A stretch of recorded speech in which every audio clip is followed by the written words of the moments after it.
दोस्तों, आदाब, सलाम, नमस्कार। आज के एपिसोड में हम बात करेंगे मुजफ्फरपुर संसदीय सीट के बारे में। क्या रहा है इस सीट का इतिहास और क्यों इस सीट की चर्चाएं पूरे देश में होती रही है। भाजपा के सांसद अजय निषाद का टिकट कटने के बाद यह सीट और सुर्खियों में आ गई है।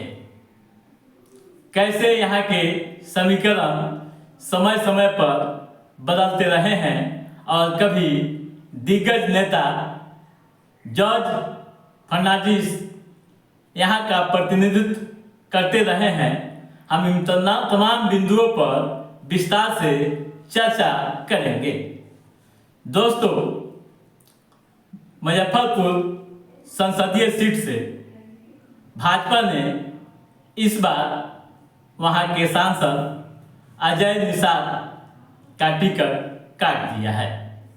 उनकी जगह डॉक्टर राजभूषण चौधरी को अपना उम्मीदवार बनाया है। 2019 के लोकसभा चुनाव में अजय निषाद ने डॉक्टर राजभूषण चौधरी को 4,09,988 वोटों से हराया था। पिछले चुनाव में अजय निषाद भाजपा व डॉक्टर राजभूषण चौधरी वीआईपी के प्रत्याशी थे। चुनाव में अजय निषाद को 6,66,819 वोट मिले थे, जबकि राजभूषण को 2,56,890 वोट हासिल हुए थे। अजय निषाद 2014 के चुनाव में भी विजयी हुए थे। उस चुनाव में उन्होंने पूर्व केंद्रीय मंत्री डॉक्टर अखिलेश प्रसाद सिंह को हराया था।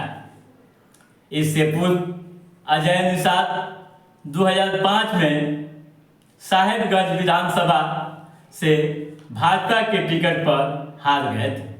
दोस्तों, इसी साल हुए चुनाव में अजय निषाद राजद में शामिल हो गए थे।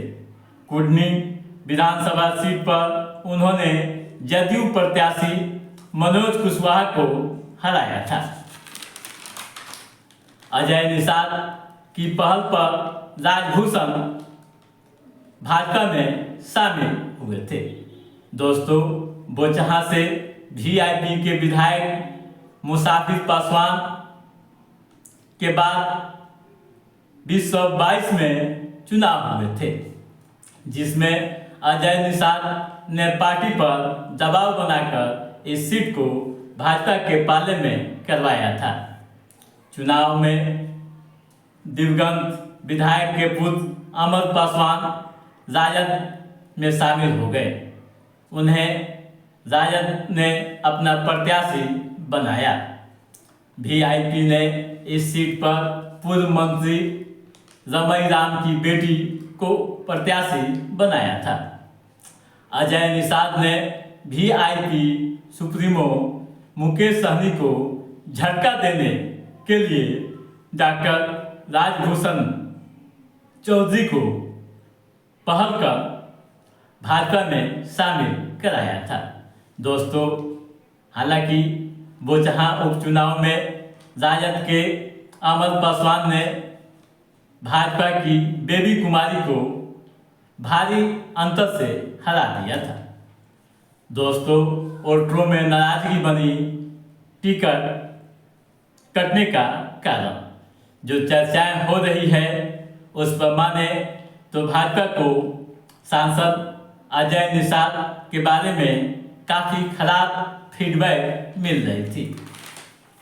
चर्चा थी कि क्षेत्र के वोटरों में अजय निषाद के खिलाफ बड़ी नाराजगी है और इस नाराजगी का खामियाजा चुनाव में भुगतना पड़ सकता है। इसको ध्यान में रखते हुए बीजेपी ने बड़ा फैसला लिया और अपने सांसद का टिकट काट दिया। वहीं अब चर्चा यह भी हो रही है कि अजय निषाद टिकट कटने के बाद महागठबंधन के संपर्क में है। जो सूचनाएं आ रही है और आधिकारिक तौर पर जो जानकारियां मिल रही है उस पर माने तो अजय निषाद महागठबंधन के संपर्क में हैं। दोस्तों, ये हुई वर्तमान स्थिति मुजफ्फरपुर संसदीय सीट की। अब आइए कुछ हम पूर्व के चुनाव का भी आकलन करते हैं और समीकरण को देखते हैं। दोस्तों, यहाँ से जॉर्ज फर्नांडिस 5 बार सांसद रह चुके हैं। मुजफ्फरपुर लोकसभा सीट इमरजेंसी के बाद चर्चा में रही है। क्षेत्रफल के हिसाब से मुजफ्फरपुर जिला काफ़ी बड़ा जिला माना जाता है। इस जिले में 11 विधानसभा क्षेत्र आते हैं। 5 विधानसभा वैशाली में है, जबकि 6 विधानसभा मुजफ्फरपुर जिले में है। दिग्गज नेता जॉर्ज फर्नांडिस चुनाव जीतकर यहाँ से संसद पहुँचते रहे हैं। दोस्तों, फर्नांडिस ने इमरजेंसी के बाद 1977 में लोकसभा का चुनाव जनता पार्टी के टिकट पर जेल के अंदर से ही लड़ा था और कांग्रेस के खिलाफ बड़ी जीत दर्ज की थी। वे 5 बार यहाँ का प्रतिनिधित्व करते रहे, यानी उन्होंने 5 बार यहाँ का प्रतिनिधित्व किया। दोस्तों, इस सीट के पहले हम शुरुआती दौर के चुनाव को देखते हैं। दोस्तों, पहली बार चुनाव यहाँ 1957 में हुआ था। उस समय कांग्रेस के श्याम नंदन सहाय ने जीत दर्ज की थी।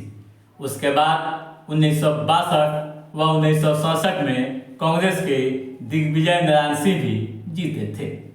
1971 में कांग्रेस के नवल किशोर सिंह सांसद बने थे। दोस्तों, इमरजेंसी के बाद हुए चुनाव में 1977 व 1980 में जॉर्ज फर्नांडिस जीते। जॉर्ज फर्नांडिस 1989 व 1991 में जनता दल की सिंबल पर चुनाव लड़े थे और जीते थे। दोस्तों, उसके बाद राजद के जय नारायण प्रसाद सिन्हा 3 बार यहाँ लगातार सांसद रहे। वर्ष 2004 में जॉर्ज फर्नांडिस जदयू के टिकट पर चुनाव लड़े और जीते। दोस्तों, अब आइए 2014 के चुनाव को देखते हैं। दोस्तों, 2014 के चुनाव में यह सीट बीजेपी के खाते में थी। अजय निषाद बीजेपी की तरफ से प्रत्याशी रहे और चुनाव जीते। अजय निषाद को 4,69,295 वोट मिले थे, जबकि डॉक्टर अखिलेश प्रसाद सिंह को 2,46,813 वोट मिले थे। वहीं वर्ष 2009 के चुनाव की बात करें तो यहाँ जेडीयू के जय नारायण प्रसाद निषाद जीते थे। उन्होंने एलजेपी के भगवान लाल सहनी को हराया था। जय नारायण प्रसाद निषाद को 1,95,091 वोट मिले थे, जबकि एलजेपी को 1,47,228 वोट मिले थे। वहीं तीसरे स्थान पर कांग्रेस प्रत्याशी विनेता विजय रहे। विनेता विजय को 1,08,306 वोट मिले थे। दोस्तों, अब आइए यहाँ के विधानसभा क्षेत्रों का भी हम आकलन कर लेते हैं। दोस्तों, 6 विधानसभा सीटें मुजफ्फरपुर के अधीन हैं। 2 पर बीजेपी का कब्जा, जबकि 2 पर आरजेडी का, 1 पर जेडीयू का और 1 पर कांग्रेस का। ठीक है, अब आइए यहाँ के जातीय समीकरण को भी थोड़ा देख लेते हैं। दोस्तों, जो चर्चाएं आ रही हैं, जो सूचनाएं वहां से प्राप्त हो रही हैं, उस पर माने तो इस सीट पर स्वर्ण वोटों की संख्या सबसे अधिक है। उसके बाद यहाँ मुस्लिम व यादव आते हैं। इसी तरह से उसके बाद वैश्य व वोटर्स भी यहाँ अच्छे खासे हैं। दोस्तों, इस सीट पर पिछड़ा वर्ग के वोटर भी काफ़ी हैं। तो दोस्तों, ये हुआ यहाँ का जातीय समीकरण। अब आगामी चुनाव होने वाला है, भाजपा ने अपने प्रत्याशी बदल दिया है। क्या होगा आगामी चुनाव में, यह तो कहना काफ़ी मुश्किल है, लेकिन जो हालात बन रहे हैं, जिस तरह के राजनीतिक समीकरण तैयार हो रहे हैं, उस पर माने तो इस बार का मुकाबला काफ़ी रोचक होगा। तो दोस्तों, आज के इस एपिसोड में बस इतना ही। यदि आप हमारे चैनल को आपने सब्सक्राइब नहीं किया है तो सब्सक्राइब भी कीजिएगा, ताकि पॉलिटिकल गतिविधियों से संबंधित जो भी अपडेट है उसे हम समय समय पर आपके बीच पहुंचाते रहेंगे। तब तक आप अपने दोस्त को दीजिए इजाज़त। नमस्कार।